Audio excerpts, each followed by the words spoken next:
नमस्कार साथियों, मैं घनश्याम चौधरी अपने YouTube चैनल में आपका स्वागत करता हूं। आज हम चर्चा करने जा रहे हैं उप प्रधानाचार्य के पदों पर सीधी भर्ती तथा पदोन्नति का अनुपात 50:50 किया जाए अथवा नहीं। बड़ा और महत्वपूर्ण प्रश्न है और विभाग को भी ये लगा कि जैसे पहले जो HM थे वहाँ पर 50% डायरेक्ट रिक्रूटमेंट होता था, 50% प्रमोशन से जाते थे, तो वही स्थितियाँ क्या वाइस प्रिंसिपल के लिए होंगी या नहीं होंगी। इसी के संबंध में डिपार्टमेंट ने विवेचन एवं शिक्षा विभाग से सुझाव आमंत्रित किए हैं। विभाग के तर्क और जो विभाग के वितर्क हैं, दोनों के ऊपर आज हम चर्चा करने जा रहे हैं और सुझाव देने की जो अंतिम तिथि है वो 16 नवंबर 2022 रखी गई है। तो मैं साथियों से अनुरोध करूंगा कि अधिक से अधिक सुझाव शिक्षा विभाग को दिए जाएं। हमारे सुझावों के आधार पर ही हमारे लिए पॉलिसीज़ बनती हैं। यहाँ पर वही कहा गया है कि 50-50% किया जाए अथवा नहीं के संबंध में विभागीय अभिमत से अवगत करवाने के निर्देश प्रदान किए गए हैं। उपरोक्त क्रम में विभाग स्तर पर गठित समिति द्वारा संलग्न प्रतिवेदन के अनुसार अभिमत प्रस्तुत किया गया है। निर्देशानुसार उपरोक्त प्रतिवेदन विभागीय वेबसाइट पर एतद द्वारा सार्वजनिक किया जाकर उपरोक्त संबंध में दिनांक 16 नवंबर 2022 तक सुझाव आमंत्रित किए गए। सुझाव प्रेषण हेतु निर्देशित स्थान कार्यालय निदेशक माध्यमिक शिक्षा राजस्थान बीकानेर यानी डायरेक्टरेट ऑफिस को रखा गया है। मेल के माध्यम से भी भेज सकते हैं और आप डाक के माध्यम से भी भेज सकते हैं। अभी चर्चा करते हैं कि तर्क और वितर्क यानी इसके पक्ष और विपक्ष में जो तर्क आए हैं उन पर भी चर्चा कर लेते हैं।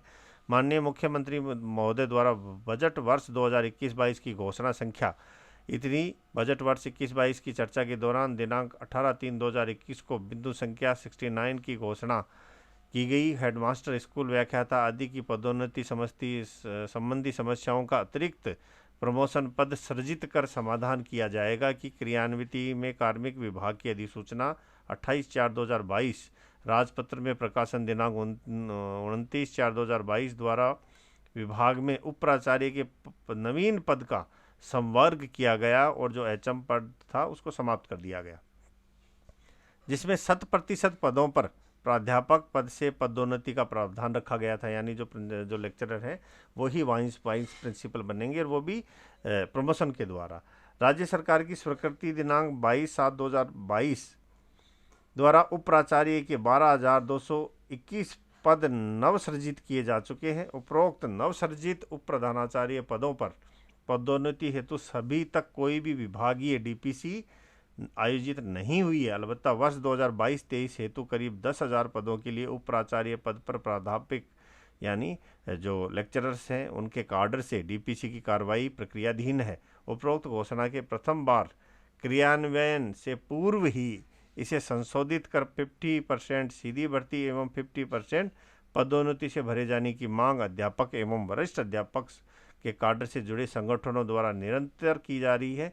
इसीलिए ये एक मतलब विचार विमर्श के लिए एक पैनल बनाया गया है। इस पैनल के पास हमारे को हमारी समस्याएं रखनी है जिससे कि इस पर इसका फ्रेमवर्क बन सके और ये DPC हो सके।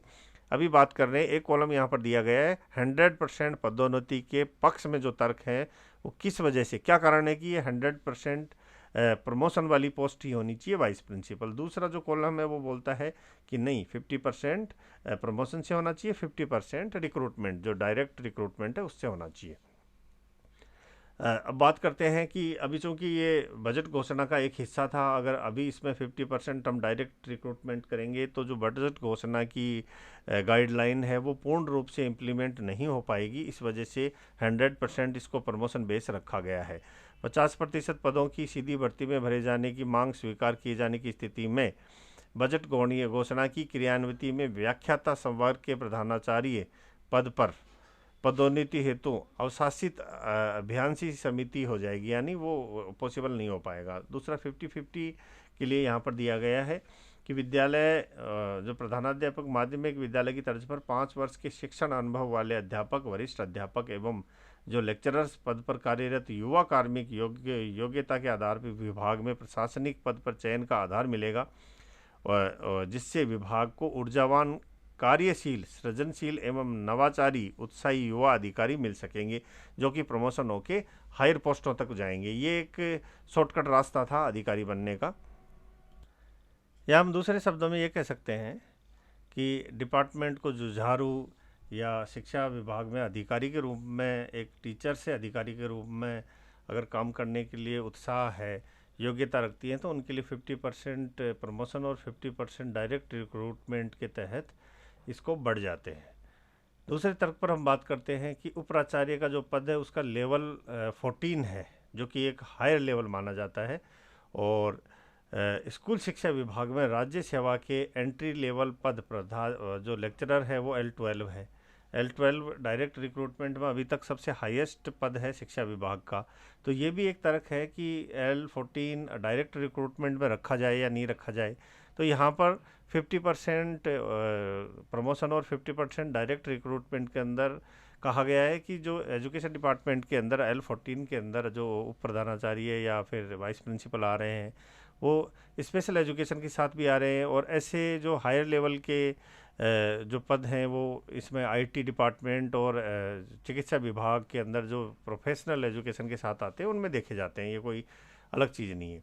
तीसरा जो पॉइंट है वो 100% प्रमोशन के ऊपर हम चर्चा कर रहे हैं। विभाग में वर्तमान में विद्यमान पदोन्नति की रेखीय प्रवाह की व्यवस्था अपेक्षाकृत तर्कपूर्ण एवं न्याय संगत है, जिसमें अध्यापक पद पर कार्यरत कार्मिक को उसकी योग्यता एवं वरिष्ठता के आधार पर संबंधित विषय में वरिष्ठ अध्यापक एवं उसके बाद में लेक्चरर की पदोन्नति की व्यवस्था निर्मित की गई है, और उसके बाद में वो वाइस प्रिंसिपल बनेंगे। लेकिन यहाँ पर 50-50% पर जब हम चर्चा कर रहे हैं कि वर्तमान में विभाग के शैक्षणिक संवर्ग में अध्यापक से अतिरिक्त निदेशक पद के मौजूदा जो शंकाकार पिरामिड है वहाँ तक पहुँचना प्रमोशन से पॉसिबल कम हो पाता है। और अगर हम डायरेक्ट वाइस प्रिंसिपल का एग्ज़ाम देख के वाइस प्रिंसिपल में हमारा सिलेक्शन होता है after 5 year experience of teaching के, तो वहाँ पर पहुँच पाना एक थोड़ा सा आसान माना जाता है और व्यक्ति को प्रशासनिक कार्य करने का भी मौका मिल पाता है। और जो व्यक्ति HM या वाइस प्रिंसिपल से एनरोल होके अधिकारी बनते हैं वो जुझारू और उनका वर्क कल्चर यंग होते हैं, ऊर्जावान होते हैं, उनसे विभाग को ज़्यादा अपेक्षाएं होती हैं बजाय प्रमोशन के। क्योंकि अगर आप vice principal, teacher, second grade, lecturer और फिर वाइस प्रिंसिपल और फिर आप DO तक जाते हैं तो आपकी जो एज है वो एज भी आपके कार्यों में बाधा बनना प्रारंभ हो जाती है। आशा करता हूँ ये जानकारी आपको अच्छी लगी होगी, और फिर से मैं आप लोगों से निवेदन करूँगा कि आप 16 नवंबर तक अपने अपने विचारों को विभाग को अवगत ज़रूर करवाएं। धन्यवाद।